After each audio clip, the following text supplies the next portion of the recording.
Bonjour François.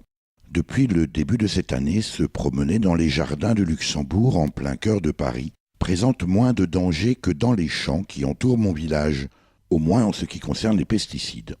L'entrée en vigueur de la loi numéro 2014-110 du 6 février 2014, dite loi Labbé, du nom du sénateur du Morbihan Joël Labbé, auteur de la proposition de loi, a en effet été avancée de 3 ans, tant en ce qui concerne l'usage des produits phytosanitaires par l'État, les collectivités locales et établissements publics pour l'entretien des espaces verts, promenades, forêts et voiries, interdits depuis le 1er janvier 2017, que la commercialisation et l'usage par les jardiniers amateurs qui seront, eux, interdits à partir du 1er janvier 2019. Si je me réjouis évidemment de cette anticipation due à la loi sur la transition énergétique pour la croissance verte votée en 2015, elle m'évoque quelques commentaires.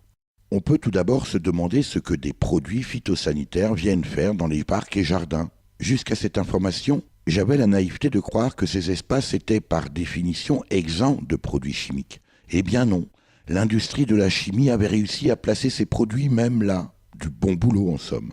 Ensuite, à lire les débats parlementaires qui ont précédé l'adoption de la loi de 2015, on comprend mieux les arguments avancés par les opposants à cette disposition.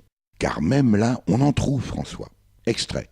Je voulais souligner que le fait de remplacer l'année 2022 par l'année 2019 induit un effet économique pour les entreprises, notamment celles qui vivent du commerce de ces pesticides et de ces produits phytosanitaires. Vous saurez, François, que pour Julien Aubert, l'auteur de ce propos, magistrat à la Cour des comptes de son État et député Les Républicains du Vaucluse, le profit des entreprises passe avant votre santé et celle de nos enfants.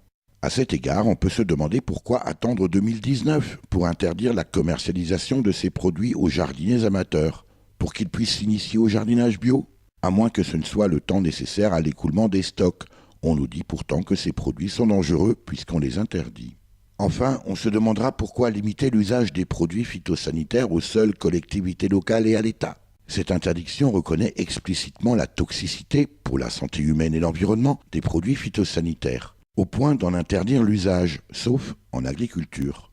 La dangerosité de ces produits serait-elle fonction des usagers ? Le Parlement serait-il plus sensible à la santé des urbains qu'à celle des agriculteurs ? Il est vrai que les premiers représentent 80% des électeurs. En attendant, François, les sénateurs pourront toujours aller de leurs pas dans le jardin de leur palais, en méditant sur les bienfaits de cette loi sur les insectes pollinisateurs et sur les néonicotinoïdes, cette famille de phytosanitaires tueuses d'abeilles dont ils refusent obstinément d'interdire l'usage dans les champs.